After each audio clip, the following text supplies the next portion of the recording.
Go. Good afternoon, good evening, arrivederci, all the beautiful titles you want to use on tonight.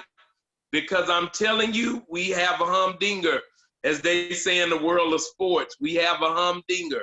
We are talking about, is there an impending race war coming to the United States of America and the rest of the world? This is part two. If you were with us for part one, then you know that this is no laughing matter. You know that this is a very serious topic. It is a very emotional topic, and it is a topic that brings out the passions in all listeners and all participants involved. So I'm going to ask you to share this broadcast. This is the Sourceseeker, and we are ready to go. The first thing we want to do on the Sourceseeker Hour is that we want to give a big shout out to the Sourceseeker himself, Brother Baruti. Some know him as Carl Alexander. But we want to thank you for giving us the opportunity to come on this platform and discuss this. I've got some great guests that are here that are definitely going to give us information. They're going to give us knowledge. They're going to bless us with some wisdom, and they're going to kind of help us to navigate down this very turbulent road that we have named 2020. And let me tell you, 2020 has been a very disrespectful year, if you don't mind me using that terminology. And it doesn't look like 2020 is going to stop anytime soon. If anything can happen, it has happened in 2020. Be it good, bad, or ugly, it has went down. But I got some guests that's going to help us on today. We got Lady Karen Coney that's with us, a very exciting, very informative guest. We can't wait to hear from her. We've got Pastor Chris Times that is with us, that is giving us some very influential insight, if I may say that. And of course, we got the man himself. We got the infamous Dr. Veon McReynolds. What would a show be like without him? So real quick, before we get started, I'm gonna starting with our roles. Lady Karen Coney, we'll get started with her to just she'll give us some quick information about herself. Then we'll go to Pastor Times, and then Dr. McReynolds. And then if the Sourceseeker would like to give us a few words, Brother Baruti, we're definitely going to give him that opportunity. Lady Karen, it's all yours. I'm Karen Coney, and it's such a privilege and an honor to be back. And I am the praise and worship leader for Dreamers, which we call Dreamers, which is our children's ministry at New Light Christian Center Church at our South location under Pastor Irisha Hilliard. And I also tutor children from ages 3 to adults in various subjects of need. And I am, I guess I could say, a retired secretary admin for over 20-something years, and later went into the X-ray field and medical assistant arena until I wasn't able to physically handle that any longer. And life is good. Oh, wow. I love it. You have a wealth of experience. Oh, boy. And I love the spirituality aspect. Tell the Hilliard family I said hello. They're wonderful leaders. Yes, sir. And they're blessed to have you. So amen. Amen. And on that note, Pastor Times. Hello, everybody. Hello, everybody. Yeah, my name is Pastor Times. I'm a mental health therapist, and I've worked in Virginia and now in Texas. Work with all types of mental disorders. I do coaching also. Work with the anger management too. So I've got a wide range of things that I do on the clinical side, and I'm also a pastor, so I do that kind of spiritual deliverance, if you will. So I've been doing more of that, Bishop George, lately. And so that's been very encouraging. So that's what I do, and that's who I am. Oh, wow. Amen. Yeah, wow, wow. Thank you for your service. That's all I can say. You Amen. all are just such a blessing to the community, and we love that. And that brings us to another servant in the community. I'm talking about the one and only Dr. Veon McReynolds. Talk to us, sir. Yes, sir. I'm Veon McReynolds, aka Dr. V. I run a nonprofit called Tour de Hood, which has three components: the ride component, Tour de Hood, and then our tour called Third Ward Tours, which is still operating during the pandemic. You just have to reach out and schedule it. And we also have Third Ward Bike Shop to get your bike that you're out riding now, get it tuned up, get it fixed, or we might have an old used bike. Sometimes we have those from time to time. But our main goal is to get you out and get you riding, get you healthy, get your family healthy, because health is wealth. Mm. Dr. V, we definitely thank you. And every time you tell us what you do, I get a little convicted, because I know that I should have been by there by now to find some type of bike to fit my carcass. And I should be riding around the city burning calories and losing weight, and I should be the main one in the hood. But I'm gonna get there. I promise you that before it's all said and done, I'll be there. And I'm telling everybody, if seeing the city, seeing Third Ward, and health is your thing, definitely, you need to get in touch with Dr. V. It'll be a blessing to you. And last but not least, I didn't know if he had any words, but we have to, we have to give credit and honor where it's due. The Sourceseeker, Brother Baruti, talk to us, sir. Thank you, everybody. Thank you. I'm very blessed to be here. We got a lot of things going on. And of course, this subject, given the events that we just heard happen in Michigan, is very pertinent. And we need to pay attention and have some strategies. And that's one of the things that we'll talk about on the show, as well as in the Brighter Source group. We are looking at all these things that are going on and bringing up strategies for our survival and our existence. Also in the Brighter Source group, there's so many things happening. Next week, we're going to be talking about Hip Hop College Source. And Bishop George, I wish you would share with the audience and tell the audience some of the things and ideals that you will have coming up in future episodes that you'll be doing also. And I'm blessed to be here. I thank everybody. And I'm still a little sick. And I was sick last week, had to have some antibiotics. So I don't want to do too much talking. But of course, I still talk. I still run my mouth a lot. So, but I'd like to turn it over to the audience. Turn it over to our guest, our featured guest. And I thank you all. Thank you so much, Sourceseeker, Brother Baruti. And we're all wishing that you get well real quick. You definitely got the spirit. So what's in the spirit will definitely catch up with the body.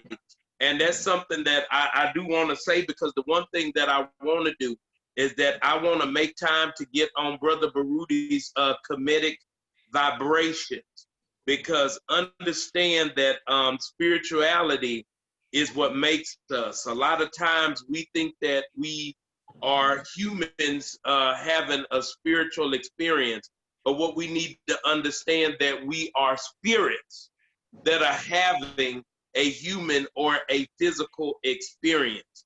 And that's what I tell everybody. Everything is spirit.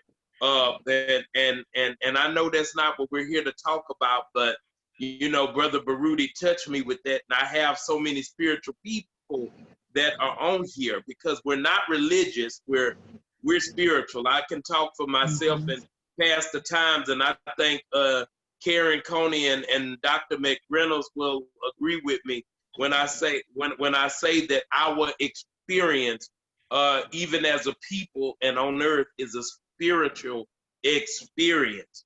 So with that being said, and I really want folks to update me on these current events, because with everything that that's going on, a little birdie told me that a certain police officer made bail this week, and not only that, that another one was let off the hook for a murder, and that it is causing a lot of waves in our communities in the United States. And to get started, I'm gonna ask Lady Karen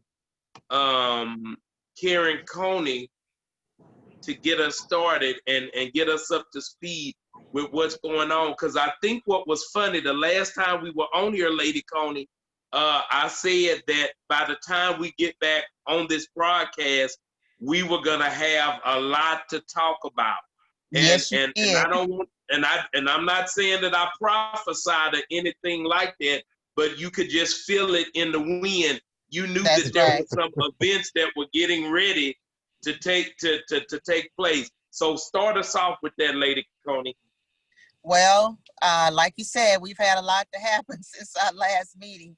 And in particular, you know, we had the debate, we had the governor of Michigan that was attempted abduction and assassination. Yeah. And Wow. we've had the police released in the George Floyd. what's his name? Floyd. Floyd. George Floyd. Yes, Yeah. George Floyd case. We had him released, you know, and there's an uproar, you know, there's an uproar behind that. So like you say, Bishop George, something is in the making, you know. And but we know that we have to just trust God. But there's a lot going on, you know, and which it does involve race, you know. Now, the lady from Michigan, I'm really not sure why they picked her to the governor of Michigan. I'm not sure why they picked her, but they said it's not just her, it's a lot more. And Lady Coney, Lady Coney, who do you know who was the group that was targeting the governor? well, they said some type of militia group. They did say the name. I can't remember the name right now, but some form of militia group. It wasn't Antifa or Black Lives Matter, was it? No, no. That's good. That's Yeah. all I wanted to know. But they want to overthrow the government. That's their Wow. Purpose, to overthrow the government, and anybody that's requiring people to wear masks, requiring businesses to close, requiring social distancing, and so they're having their own form of government.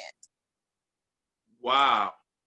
I wish we knew the name of this group. Also, I didn't hear you mention it, but it's still hot. Y'all help me, because so much been going on. I'm trying to stay afloat as well. The Attorney General in Kentucky, what is his name? And Dr. Veon is giving us good information on it. His name is Daniel Cameron. Cameron. Supposedly, I don't know if the Sourceseeker knows this. See, the Sourceseeker and I, we have fraternal ties. We're actually are longstanding members of a fraternity by the name of Phi Beta Sigma Fraternity Incorporated, which is culture for service and service for humanity. I don't know if Brother Baruti knows this, Lady Coney, but supposedly the Brother Cameron in Kentucky is one of our frat brothers. Really? Yeah. Oh, no. Sigma. Wow. I said, he's not my frat brother. Oh, wow. But I was shocked. But I also hear that he has connections, and y'all can help us on that, those of you that are informed, that he has connections to the powers that be in Kentucky. Either he's married into the family, or he's in bed with certain people that are very influential in Kentucky. and that might have influenced his the part that he played in everything that's going on. Right. By letting all those Yeah. police officers off. Yeah, Yeah. with Brianna, with the Brianna case. Right. He's Well, supposedly Wow. to be married to Mitch McConnell's niece or Mitch McConnell's granddaughter. Oh, wow. Mm. Wow. And he's very, very close to them. And Wow. so it was probably some under the table money being passed around, of course, you know, and you know, unfortunately, money sometimes can cause us to do some dirty things, but we don't know Wow. for sure. But yes, he's supposed to be related to Mitch McConnell. Well, not related to him, but his girlfriend or his wife is supposed to be related to Wow. Mitch McConnell. Wow, Lord. And is that the one? Isn't Mitch McConnell the one that's on the Senate? The Senate Yeah, he's a Senate Majority Leader. yeah, he's the Senate Majority Leader, right? So yes, so that's supposedly supposed to be House. after the investigation that he's very, very close to the Republican Party. This something. Pastor Time, you want to chime in with what Lady Coney's talking about? Tell us. Absolutely. As a matter of fact, that particular AG that we're talking about, Ms. Coney's talking about, his own grand jury, I don't know if it was one or more, but they pursued avenues to release the tapes. And apparently they've been released now. Although he drug his feet for a week, they had a court order to release the tapes, audio and video and all kinds of manner of material from the grand jury hearing. Wow. Apparently the grand jury thought it was pertinent enough that the community hear and see the evidence, because the AG was couching basically the investigation's findings on the grand jury. Grand jury's like, hey, don't put that on us. We basically pursued the charges that you, the AG, asked us to. Apparently, the AG never presented any other charges but the one charge that they considered. And so they never talked about murder charges or anything else. So that's a big problem. And apparently there's a lot of, like you said, Ms. Coney, under the table dealings going on that way. Yeah, it is. Pastor Time, I think the Sourceseeker told us that the AG actually filed a suit, or somebody filed a suit to keep the records closed. And that's what they're dealing with right now. So, oh my God. So if this opens up, the AG in Kentucky could be in a lot of hot water, huh? Could be. No doubt. You know, he's running cover for some people, somebody's. You know, they don't want that. By the way, the information, there are more I heard on the news, I think today or yesterday, that in that Brianna Taylor case, that there are some suspect issues relating to the warrant, or the no-knock warrant. To the warrant. No-knock warrant that they was issued. Apparently the guy that they were, quote unquote, gave him probable cause to go into was an ex-boyfriend of Brianna Taylor that was incarcerated or wherever he was at. And I heard a tape on TV basically saying, I ain't talked to her in months, but they pursued and acquired this no-knock warrant anyway to go into her residence, supposedly to apprehend him because he's a drug dealer. But he wasn't even living there, and they got it down tape, and so there's some untoward stuff going on there that I think the police, whoever's involved, they don't want to leak out for some reason or another. Well, it seems to me, I'm not sure, but it seems to me that Brianna must have had some information that they did not want her to leak out. The reason I say that is, how in the world can you shoot her 6 times and miss her boyfriend that's right next to her? Who, by the way, was shooting at them? Okay. So you're Well, So- he saying, only shot one time. Let's make sure. Yeah, He he shot only one shot time. one One time, He and shot he had a right. 22 times. Yeah, But he he had a was- right to take care of his family, but something's not right there because But they were in a hallway. they were in a hallway. Yeah, And so, right. the way I don't know what happened, but the way I perceived it, with all the noise, she might have gotten, in the hallway first, and he was in the back. And, they thinking, well, maybe somebody's trying to come in. Let's see what's happening. Maybe she got to the door first. Since it was her apartment, she might have been going toward the door. We don't know. They were just Right. shooting. Oh, yeah.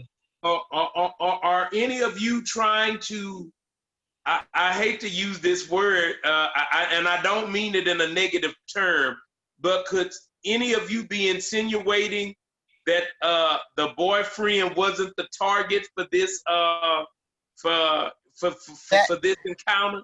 That's the way Well, it he definitely appears. he wasn't a target. No. Neither of them were actually the target. They just started shooting because they had guns and they felt that they were threatened, which, we now see that they weren't.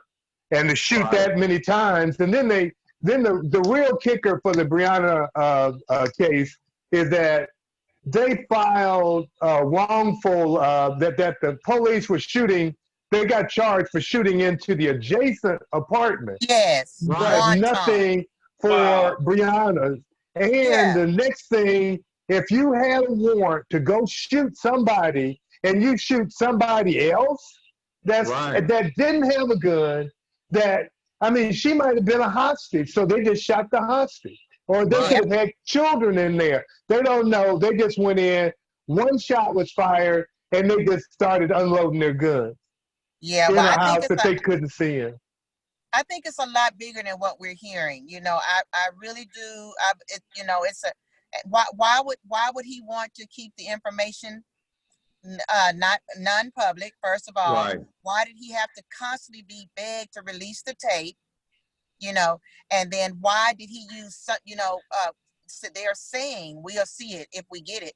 He used some information and some information the AG used some information, some information he did not. So it's it sounds like a conspiracy to me. It really does. Right. I mean, we're so quick to call everything a conspiracy. I understand that, but with all the evidence, what they're saying, it seems like something. It's a lot of information that we're not he getting. did conspire not to provide the grand jury with all the information available. That's right. He only showed one witness that said they heard the police, but That's the other right. 12 witnesses That's that right. said they Didn't hear did them. not hear, he didn't put them in. So That's there right. was a conspiracy to cover up pertinent information as to the police action was inappropriate. That's right.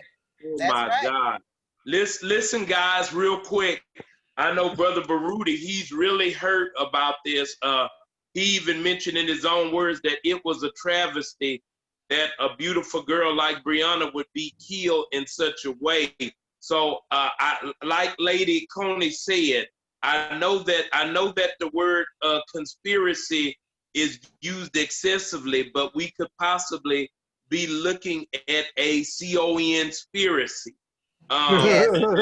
And I know y'all all have different thoughts on that, but also y'all heard about the case that happened right here it was in Texas, right? The ex-college football player that got killed in a small town by the white cop. I didn't hear. Oh, yes. Yeah. I forgot his name, but but very well known, liked by the whole community. That happened here in Texas. What the reports are saying is that he came in to intervene in, like, I guess it was a domestic squabble that was going on between a couple, and he came in to intervene. But and Lord forgive me for using this terminology, but when the big Caucasian white cop showed up on the scene, all the slugs went into him. Right. What are y'all thoughts on that? Go ahead, Chris. I saw a report on that where that particular cop first tased the man with a taser and then pulled out his gun and unloaded on him, killed him. So, you know, and then he was fired and now he's got murder charges. I believe that's what I saw on the news this afternoon. I hate to be stereotypical, my panel, but I did get to see a picture of the officer that shot him, and all I saw was a big corn-fed, somebody that was raised up in a neo-Nazi or KK. I mean, everything about him, and it hurt my heart because when I saw the mugshot and everything about him said stereotypical white supremacist. Yes. Yeah. And I gotta tell you, I was on a call, You profile with some Veon of has my. redlining. Yeah. Well, go ahead. I'm sorry. Oh yeah, Go. I was on a Zoom call the other day with my brothers, and one of my brothers, he's a play brother. He's a cop with HPD, a sergeant, and he basically told us. He says, "Look," he says, "when I'm driving down the road and I'm not in uniform, he says I'm terrified. This That's guy's sad. been a cop. He's been a cop for 35 years." And he says, "I'm terrified." He says, you know, I got stopped one time by DPS. He said it was highly uncomfortable. He said he didn't know what was going to happen. All his family was in the car, and they were driving at 2-some at night. He said he's terrified when he drives around without his uniform on. And I'm like, wow, I've seen that. Yeah. Even with a badge on him, Chris? He had a badge, but he says when it comes down, he says I'm still a black man. That's what it comes down. That's what we talked about this just 7 days ago. He But says, that's I'm the way they want still it a to black be. man. Yeah. That's But the way they the, want it to be. Yeah, the thing is that while he's in his uniform, he becomes a servant of the oppressive society. He becomes white. Right. You know, Right. he's all right then. But, you know, once he takes off, once he's no longer in service, he becomes a nigger. Just like they did when we went overseas to fight. And the same thing with Muhammad Ali. He said he wasn't going over there to fight because they hadn't done anything to him. So one of the things that we got, you know, to deal with is this oppression, this racism in the United States. That, you know, I did a little research, and it's real interesting that if you look at the wars, all the wars that the United States have fought have been against people of color. They started out with the Indians or the Native Americans, and then they brought the black folks over. And then, you know, we had the Japanese that they were, you know, they tried to kill them. Of course, the Hispanics, the Jews. And then, you know, the other wars that are basically racist in their intent was the war on drugs, that when they put the war on drugs, it was really a war on black people. And the same thing, when they put the war on poverty, they destroyed all our neighborhoods, all our family units, and spread us all out in hopes of getting something better, but it didn't do anything but oppress us as a people. And so, you know, basically racism in America is what we have to fight. And fortunately, that we're not fighting white people, we're fighting an ideology. And that's what's so good, that we can smash this racist ideology, and not necessarily white people, but the people that hold the racist ideology, like the stand by and stand down Trump. Right. Yes. Or stand by, I'm sorry. Yes, yes. And that's so true about the ideology. You know, that's a very powerful thing when you talk about what people believe. And I remember having conversations back in Virginia right before that 2016 election, and there were a lot of white folks who were really, really upset with people of color in general, and made no bones about it. They talked about it constantly, about how uncomfortable they felt about being in the, or becoming a minority themselves.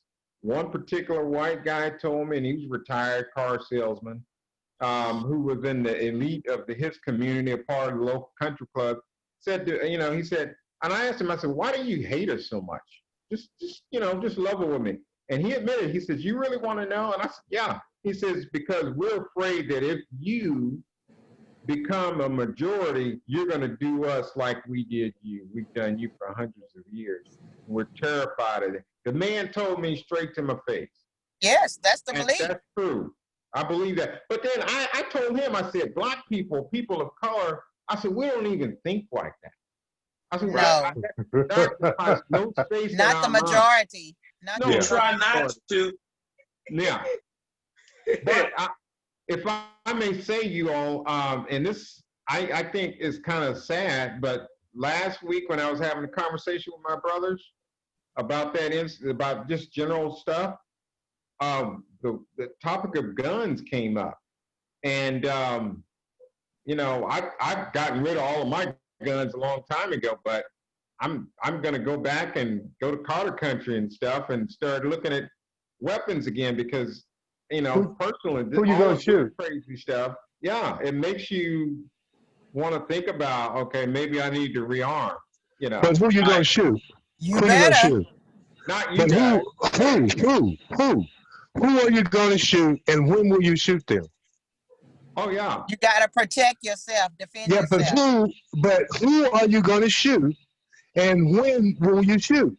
Oh If That's yeah. the someone thing. comes to your Enemy. house, Look, we're gonna shoot Okay, the enemy, and we're gonna shoot but him when he attacks. but the Exactly. thing is defining who the enemy is, and just whoever like comes to my house uh, uninvited, okay, if they come to your house like they did Brianna by mistake, Yeah. then we got a problem. we gonna die We got a together. problem. We're Yeah, there gonna you die. go. We Well, gonna die together. I'm gonna I make would, sure to keep me some Molotov cocktails there, Hey, so I can start throwing them. Wow. I would, Karen, we're gonna go down together. We're gonna go down in the We gonna all go down Blaze together, brother. yeah, Listen, yeah. We're gonna go down and everybody, blaze I the told door. y'all that this was going to be a hot show. I told y'all. I'm gonna switch y'all conversation real quick, and Lady Coney, I'll start with you again. Okay. $1 million bail. Who bailed out Derek? How you say his name? Chauvin or Chauvin? Chauvin. Who bailed? Derek. I'm gonna Derek start with Chauvin. you. Who bailed him out? Oh, come on now. We not that naive. We know those white supremacists got together, and probably our president as well, some in that back door. I mean, I can't judge, but I know some of the white supremacist brothers helped him out on that. Well, with deep pockets, because it's not like when I go get my cousin Leroy out the Hooskow and he only got a $500 bail, and all I got to come up with is $50, or if my brother slapped his wife and he had like a $5,000 bail, and I got to come up with $500. But this was $1 million bail, meaning that the tithe on that was enough to change most our lives. Yeah. Who paid $100,000 just to get him out of the jailhouse? It was somebody. You're saying? Are you saying that the white supremacists crush cans and recycle bottles and put that money together and put it on his bail? No, Or was it somebody? I think it was more than one person. I believe some of the police force helped out, some of their friends. I'm a really nice person, and I like to donate to different places. And now I'm kind of getting leery donating to this police union and this and that, because we don't know what they're doing with that money. Right. And my money could be Derek Chauvin. My money could be going to help people like Derek Chauvin. You know what I'm saying?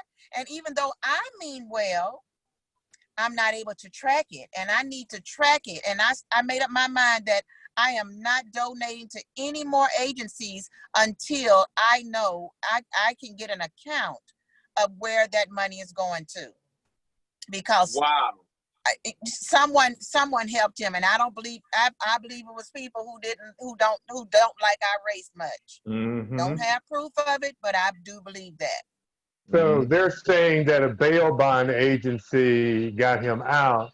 So if I had maybe $2 or $3 million property, or maybe a $10 million property, I could probably put that up to get him out. What, the for like bail bond. collateral or something? Yeah, see, it's the last sentence there above the stuff. In the U.S., bail bond agents promise to pay authorities the full amount for the defendant if they cannot afford to do so. Well, see, it's not clear on our end, Veon. Oh, okay. I'm sorry. Yeah, we can't see it on our end. Okay. All right. But we take your word for it. We take your word for it. So somebody put the form on the line to get Derek out. Wow. More than likely, that's what it says, bail bonds. Okay. Wow. So that means that he's going to be under what do you when you use a bail bondsman, you have to report every so often or something like that? No, he's not on probation. He can do, they just have restrictions on his travel, maybe, that he can't travel maybe out of the state. Where they'll say where he can travel. Usually it's not out of the state, but he might be able to go wherever he wants to go. It just all depends on what the judge decides. And that's why voting is so important, because they could have said here, they could have set the bail at $10 million. If the judge wanted to make it out of the to make sure that he stayed in jail. But, because we didn't vote, or we have problems voting for the judges and all the rest of the people, that, we can't complain about him getting out of jail like this. That's why it's so important for us to get out on and vote. Yes. Wow. Pastor Times, your thoughts on Derek Chauvin? I think like Ms. Coney, you guys were saying that somebody put the money up. Maybe it was a farm, maybe it's a ranch, or something like that. Somebody cobbled together $100,000, but they did some real moving and shaking to get him out. And so he's got some people on his side who believe in his cause, obviously. So yeah, I do believe that that's absolutely the case. And, it's really unthinkable to think about that, considering the tape we saw and how casual and nonchalant that he was when he killed our brother, with his knee on the man's neck and all of this kind of stuff. And then on top of that, putting his fellow officers at risk because, that blue code of silence, not making an excuse for nobody, but they got that code to where, hey, we got to back up our brother or else we in trouble type of stuff. That's a whole nother cultural thing going on there. Right. But yeah, it's a jacked up thing. But yeah, there's some like-minded people that put up that money or whatever they put up for him because they want to see him out of jail. And ain't no telling how many phone calls he made from prison or wherever he was located to try to get out. Everybody knows who he is. So he probably ain't no telling what all he was into in there. But yeah, somebody helped him. Could have been someone with deep pockets, huh? I think somebody with some deep pockets, somebody made a phone call. Could have been President Trump. I don't know who it was. That's right. Proud Boys. Could have been. I mean, Trump ain't, he did kind of like, hey, talk to him when he was in that debate with Joe Biden. So, hey, what is it? Stand back and stand by. That's pretty bold, man. That's bold. Like, he might as well. That's like me saying, I like what you're doing. Right now, just don't make me look bad because I'm doing something, but stay right there. When just wait for my signal. When it's time, y'all come on out. We're going to do this. Well, he's giving them the signal. He's already given them the signal. He told them, he wants everybody to go to the polls and watch the polls to make sure Right. that nobody's cheating. So he's already told people to go and do actually an illegal activity, because if That's you're right. not a poll watcher that has been selected to watch the polls, then you have no business in the election area unless you are actually voting. So That's they right. might stand Right. on the outside, and they have to stand so many feet away from the entrance, you know? That's So right. it's, Okay. you know, it's more just racism. Well, let's keep talking about this racism and get that Let me word out. interject. Racism. Let me interject real quick and ask a question to the panel so y'all can keep this going. We know that that it made the news when President Trump said that he would actually that if there would be a change of the guard, that there's a chance, a very big chance, that there would not be a peaceful transition. Right. And I guess it's up to the listener to see how they interpreted that. But the question that I want to ask you, because I belong to different, like what you would call inside birdie groups, and you know, a little bird told me.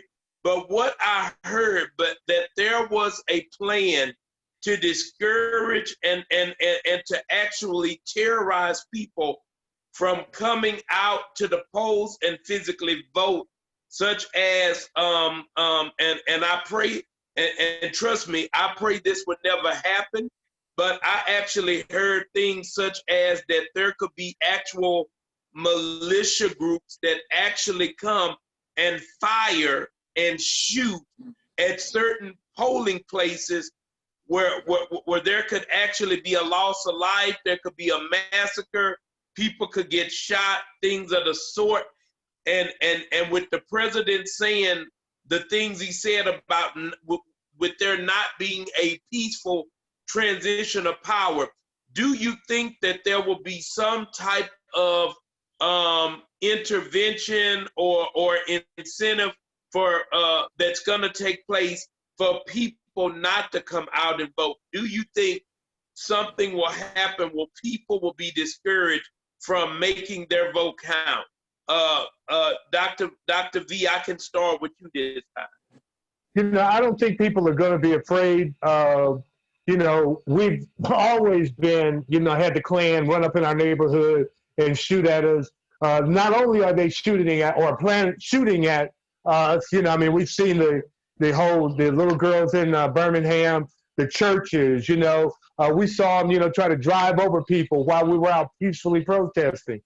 So we're not afraid to stand up for what we believe in. And, you know, if it takes our life to protect our children's future, we're willing to do that, especially at this critical time. So That's no, right. people won't be afraid. No, we're going to the polls, and we're going early. They got to get us early because we're not waiting. We're standing in a line for early voting. That's Right. right. Right. I will be there at early voting the first day at 6 a.m. and wait an hour until it opens. I Right. will be there. And but what you were saying, you know, Pastor George, Bishop George, is that and I'm not saying I'm no prophet or anything, but I had a strange dream about what you just said. You know, Wow. I did. And you know, I just like, Lord, please let our people be brave. Let them be bold. If nothing is worth dying for, why are we living? You know, and my children and my grandchildren and the future of my people, I don't mind giving my life for it. I'm not afraid to die, you know, and I want to see freedom. And Trump wants to spill all of this hate, all of this fear, trying to fear. But you know what it's doing? It's I don't know if you heard this old story about a farmer whose mule had fallen inside of a well. Oh, Yeah, a hole. And what the farmer did, he just started throwing dirt so the mule could eventually come up to the top because he couldn't get the mule out. And so I believe a lot of this stuff that Donald Trump is trying to do to hold us back, to divide us, to set fear, to the increased virus and all that, I believe that's just fuel put under us to make us even move even the more and be more determined. I don't believe nothing is going to stop us. Hey, I think with that story, yeah, when the donkey fell in the hole, the farmer was like, well, it's a dead donkey. I might as well bury him. And the story go that every time he shoveled the dirt in, the donkey would shake it off and step it under his feet. And the more dirt he did, he just kept shaking it out, putting it under his feet till it got him high enough where he could jump out the hole himself. So I feel you when you say all this stuff that he hitting us with, we just shaking it off and stumping it under our feet. Man, Pastor Times, how you feel about that? Well, when you look at the entire history of Black people, and I'm of the belief now that most of us, get this, are really Native Americans, and not just African. So because of how Christopher Columbus and the Spaniards did their dastardly deed by coming over and murdering and mass murder. I mean, this whole country was started with mass murder, you know? Racist mass murder, racist. Oh, they were only killing Native Americans. Us. They were killing us, you know?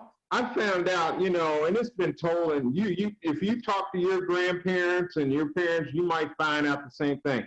I've got Cherokee on my mother's side, my grandmother's Cherokee. And then look on the other side of my family, my grandmother's ancestors, right out of slavery, married into some Indian, I forgot, some Indian culture out of tribe out of Virginia. So we're all got Native Americans in us, and you know, and I believe that we're actually Native. Matter of fact, I studied this guy and follow this guy who talks about this, and he's come up with documents that describe what Christopher Columbus saw when he actually got here. And guess what those people look like? They look like us. They look like us. That's right. You know, so Pastor Times, I share this with you that when me and my wife first got married, you know that the wedding ceremony that we had at the church, that was not the first ceremony. You know that, right? Wow. We actually went to a place in Arizona that is called Sanders, Arizona. Sanders, Arizona is an Indian reservation. Wow. It's the Apache Indians of the Navajo tribes. There you go. And we actually got married at the Apache courthouse by the chief at that time that was the judge. Wow. We traced our family back to Sanders, Arizona. Sanders, Arizona is just one big Indian territory that is protected by the United States government. The school is named Sanders. The post office is Sanders Post Office. Sanders School, it only has one elementary, one middle school, one high school. We have a big wedding certificate from Sanders, Arizona. So when I hear you say what you said, I know that you're speaking truth, because I'm a Black man, but when I got married, I went to the Indian reservation of my ancestors and was accepted with open arms, got married, every pictures with the Indian chief, everything you can say. So we are very engrafted into this country as Native Americans. We're one of the few races that you really don't know what we are. None of us, none of us really look alike if you look at us. And if you ever look at us, because I had this discussion with my wife the other day, I said, why does Farrakhan and so many people refer to us as the Asiatic black man, and which pretty much look like Indians, until I was watching a karate movie, one of the old karate movies, and I looked at all the Asians on there, and I said, man, if they would paint them chocolate, they'll look just like us. Yes. Right. Yes. The women too. That's They right. have, we have very Asiatic features. Right. Oh, yeah. Or either they have very features like us, but I looked at those Asians and I said, oh my God, if they would paint them brown, they would look like the next door neighbor. That would look like, oh my God. Do you know an Asian crazy, scientist? An Asian scientist, if you go back and study, I can't think of his name, but an Asian scientist actually said that. He says the black people are just like us. They're just, only difference is that they're just a different color. Because our body build, our shapes and everything is so much like them, you know, and their intellect and all of that, you know. And so I believe that, because it's a scientist. I don't know his name, but it's an Asian scientist that said that he was one of the first to say that. Yeah. If you go back and look at history and really think about it, life started in Africa, where people were of dark skin. And from that, we migrated all over the world. All over the world. When we migrated to the northern area, that's where our skin color changed and our hair changed, and then we became to look like Europeans. The main thing to really remember is that we're all human beings. The scientists say that we're 99% genetically the same. We have different phenotypes, our looks are different, but inside it's 99% the same. So when we go back to look at the so-called Native Americans, we can see that black people were here way before Columbus came. If you look at Mexico, you see this, you know, I know you drink that Olmec gin and or vodka, whichever one it is, and you see the big picture of the black man Olmec on the vodka that was in Mexico way before Columbus even thought about coming over here. So we've been all over the world. If you look even in the Asian society, they have black people, you know, black skin, dark skin in their art, if you really look at it. We're all over the world, except it's Northern Europe. We didn't, you know, I mean, people with our genotype, you know, phenotype, I'm sorry, looking like us. Genotypically, everybody's the same across the world. Right. Wow. Before, I want to say this because I know that Karen is going to have to leave us in just 1 second. And we did go over our hour, y'all, but I want to get started with Karen. I want her to go ahead and get started. There's going to be a part 3 to this, guys, but I want Karen to go ahead and get her final words and statement out the way. And if you want anybody to contact you as well, I want you to go ahead and to tell us how we can do that, Karen. The floor is yours. Okay, if anyone needs any help with your children's ministries and music-wise, teaching children, children's choir, whatever, or you need tutoring for your children, your teens, your adults getting ready for testing, please feel free to contact me at KWC, like cat, ONEY, at yahoo.com. Wow. Any other final words concerning what we discussed on tonight? Oh, yes. I can't wait to be part of part 3. And I just love this forum. I love the knowledge that is here. And I love the excitement. I love the braveness, the bravery, you know. And I appreciate Baruti for allowing us to come together and inviting us to be part of this platform. And I hope it's and your show, October 20th, November 20th. I hope we can get together before the election. Oh, wow. I don't know if Brother Baruti can pull any more strings, but if he can, I know he will, but we will see. We will see. And I just want to thank you for, October 29th. So we will discuss this before the election. Yes. Okay. All right. All right. And we'll try to make it a big thing. That who knows, that one may be a 2-hour special. It depends on how Baruti feel. We'll call that the election special. And All right. but it'll be deep. So I truly appreciate you on there, Karen. And I can't wait till we get together the next time. And Thank we you. love you. Y'all have a great night. I'm sorry All I right. have to go Thank pick you. my daughter up. You too. All right. Be safe. All Bye. right. Bye-bye. Oh, wow. Pastor Times, talk to us. You all can get with me at Chris, CHRIS times TIMESMA at gmail.com. And this is a great discussion. I can't wait to be a part of part 3.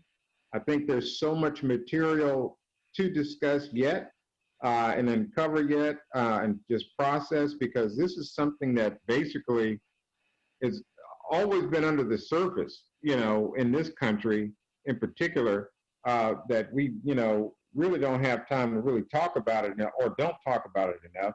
So I can't wait to talk more about this race riot war thing, because I think that the white supremacists want that to happen, but we really don't. And so, there's a lot to talk about more about this other than. Quick question for you though, and then I'm gonna present it to Dr. V. The latest news that's hot off the press is with the black officer that got, I believe he got acquitted for shooting the 17-year-old boy in the back or something. Y'all know what I'm talking about, right? Right. That they're rioting about right now. You know what I'm talking about, Pastor Times?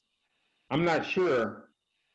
Yeah, that was the one that he was trying to get in his car. They showed the video of him walking around the car in a muscle shirt.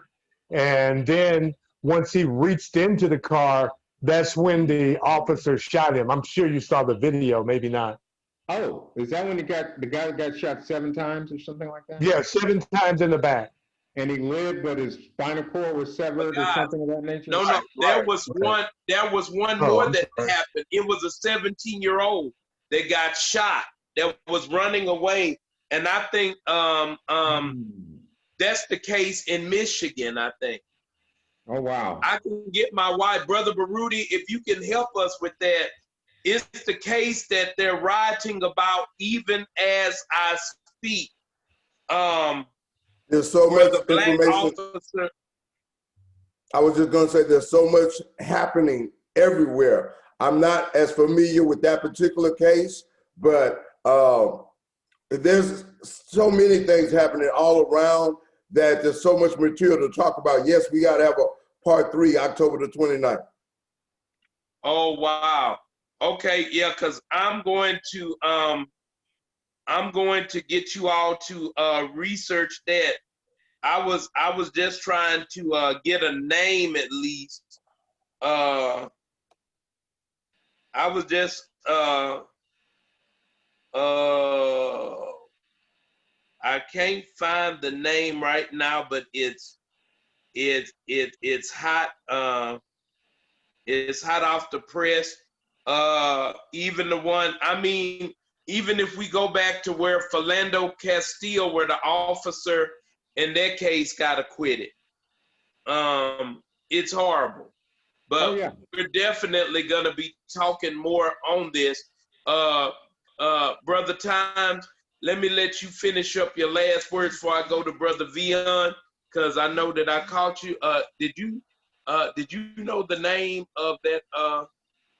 Look, somebody help me out. It was in Wisconsin.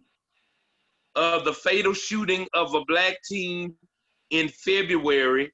The boy's name was Alvin Cole, and he was fatally shot by Officer Joseph Mensah, who was also black.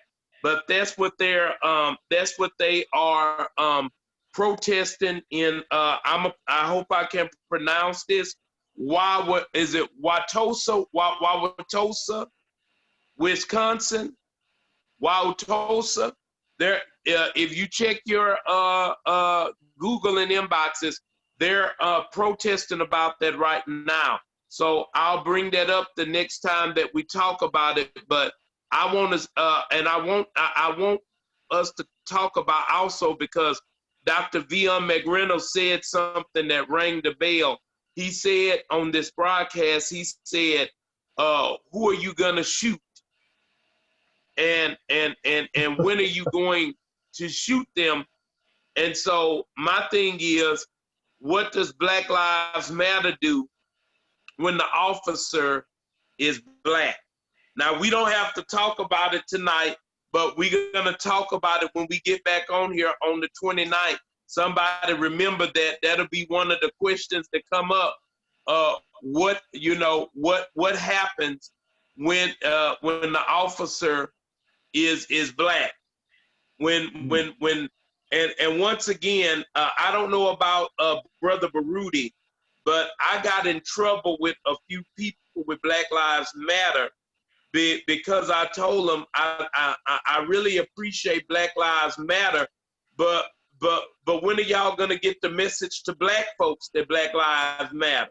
You know, and I was just being honest. I said everybody know Black Lives Matter but Black folks, because when you look on the news, we're still doing drive-bys, we're still killing our infants and our children, we still fighting in the supermarkets, we're still doing road rage on one another, drug deals are going bad, we're shooting. I mean, Black Lives Matter to everybody but Black people. So I kind of got in trouble with Black Lives Matter because I said, you just can't go after cops. You got to go after the root, you know. Now maybe cops are doing this a little bit too much, but, you know, with a doctor has to make a choice of, am I going to treat the symptoms or am I going to treat the, you know, your brother's a doctor, Pastor Times. Do we treat the symptoms or do we treat the root cause of the epidemiology, what you know, of the disease? So I think that's going to come up in our special on the 29th as well. Who does Black Lives really matter to? Because don't get me wrong, I love the way that Black Lives Matter is unsurfacing everything, but in the meanwhile, I want to know, are they going to be more geared like a mission geared, like the Nation of Islam that says we're not just going to march, we're not just going to call out the people that are oppressing us, but at the same time, we're going to teach our people and we're going to get them straight too, because I think one of the biggest atrocities of history is that they freed the slaves, but they didn't tell the slaves to do with their freedom. And I think that held us back a long time, because you free to go, but see, I'm the descendant of sharecroppers. So I know a lot of people that got freed did not leave the plantation because they didn't know what in the hell they was gonna do. I'm free, but I don't have a name. I don't got a job. I don't have no land. What is free? You know, it's you know, free. You know, being free ain't free. You know, I know that's oxymoronic, but you know, it's crazy. And I didn't mean to prolong that. I see that Dr. V has put up what I'm talking about, and with the name of the officer, I'm assuming that he is of Ghanaian. That surname is Ghanaian, to my knowledge. I'm a little bit knowledgeable of African names, and when I saw his name, I said he's got to be of Ghanaian descent. You might as well say African descent. So this is a really perplexed case because wow, but I don't. It's really crazy. Go ahead, Dr. V. Good. that, earlier, I was saying that we're not fighting white people or black people. We're fighting ideology. The black people that look like black, that don't think like black, is a totally different thing. So we can't, what skin folks ain't kin folks, I think is a term that we use. So we have to remember that it's not about the physical look. It's about what's inside the brain and how you act. Because when the white militia comes down the street to shoot in the church, it may be maybe the white police or the Proud Boys now, the new Proud Boys that actually shoot down the old Proud Boys. So we can't just go on race or what they have conditioned us to think is race. It's the way in which people think. That's what we got to be wary about. And that's what we have. This is a mental revolution. It's not a skin color revolution. It's not black folks rising up. It's people rising up against injustice. Injustice anywhere is a threat to justice everywhere. So we want to look for justice. Those people that are for justice, that's one group, and those people that are not, that's the other group. So if we're going to have a war, it's a war about minds, not color. We don't want to get involved with, because Fred is our next door neighbor and he happened to be white and we've been going fishing all along, now we can't do that? No. Where we can get along, we should get along. But we can see that our leadership needs to change so that more people can have the idea of we all need to come together as one unit, as Americans, as we like, or as human beings. Wow. Absolutely. Brother Baruti, I saw you looking. Was something on your mind? You good? I just want to say, I agree with Dr. Veon that it starts in the mind.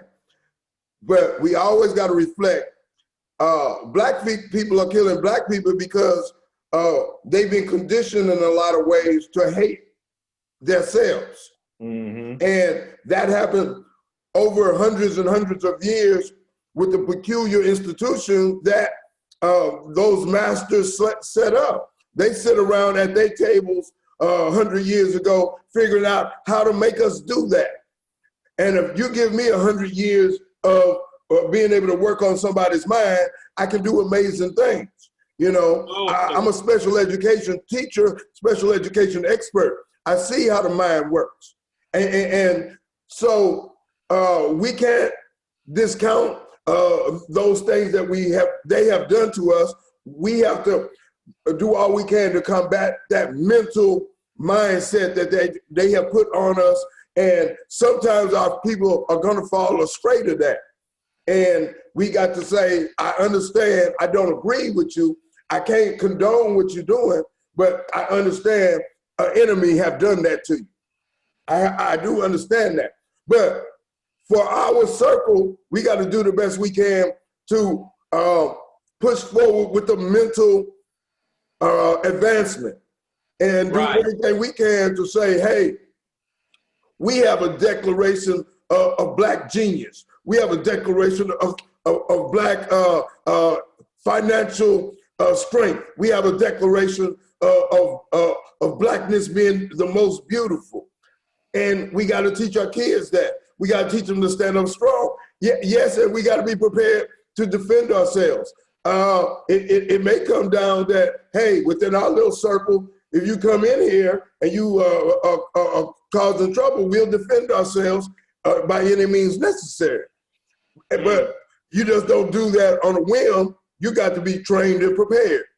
So these are the things that I think about. These are the things that I want our group and our network to think about, and the advancement of us mentally, spiritually, financially, physically, and to move forward and to have a generation that can move forward. And as long as the world is in existence, have our thought in existence. Thank you.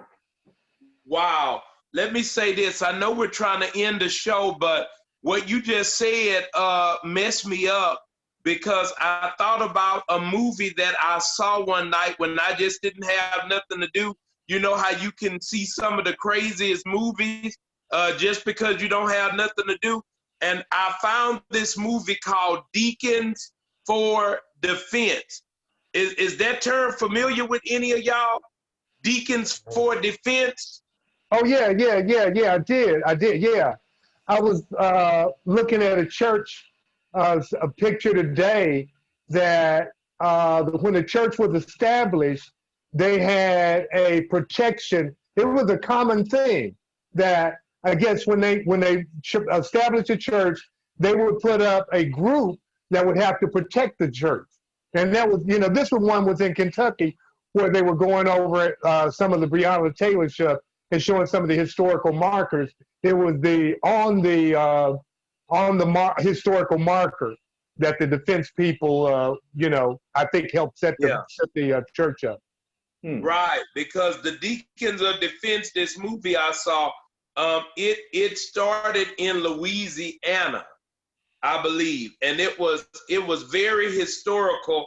It's almost like a little mafia or a society, because when people bring up the name, they'll say that it doesn't exist. But historically, they went toe-to-toe with the Klan, and the Klan had to back down. Forrest Whitaker plays in that movie. If any of y'all want to do some research and look at that movie, but they say that the movie is based on historical events that actually happened. And it stems from the governor's office, the mayor's office, even the office of the president. But when Brother Baruti was talking about us defending our own, immediately I thought about the Deacons for Defense. So I'm thinking that that's going to come up on our next show. Dr. Veon, did you get to tell the people like Pastor Chris how they can get in touch with you, how they can, if they have any questions or want to meet you? Yeah, good. I just wanted to say one thing. If you are not familiar with Willie Lynch, look up the conversation about Willie Lynch and what that has done for us as Black folks. When you see Black people killing other people and the conflict that we have, look at the whole narrative of Willie Lynch.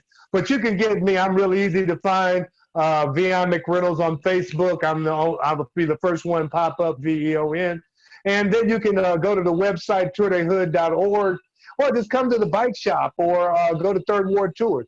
We're all over, but we want to get you out exercising, building your immune system. Amen. I know I need to be one of the main ones out there. Listen, Pastor Times, Dr. McReynolds, and of course the Sourceseeker.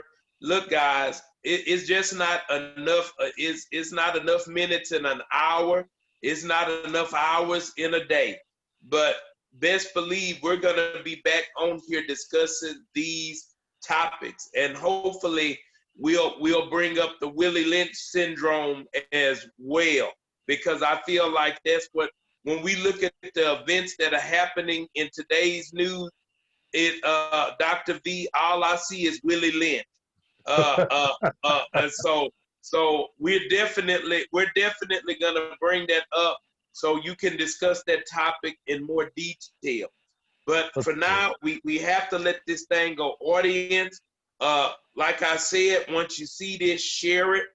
Go to the website, the Brighter Source Group, which is the brainchild of Brother Baruti. We are the Sourceseeker. We are actually under the umbrella of the Brighter Source Group. They make this program possible. So please go to Facebook, look on the internet, the Brighter Source Group. You're gonna find out a lot of things about Brother Baruti and what we do as the Brighter Source Group. And we want you to join us. We're gonna continue to release the light. We're gonna expose the darkness.